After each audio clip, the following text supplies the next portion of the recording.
beloved, we are here today to pay respects in the passing of an idea held most dear. That forgiveness is absolute. That you were a good man. That the wife and 3 children and 4 mistresses you cheated on them with will truly miss you. And that the body of your life's work can be measured in success and not missed opportunities.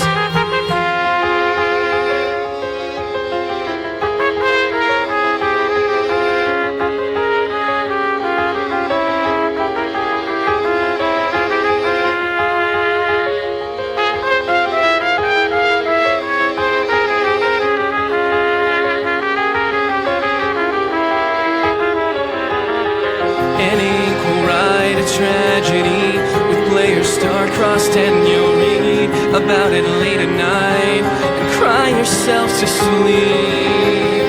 In fiction, lies push conflict, but in real life all they push are people to the edge and teeter on the ledge, overlooking ways to fall back into anger, blaming every stinging scrape, unfortunate and despise your fellow man for faults of the feud.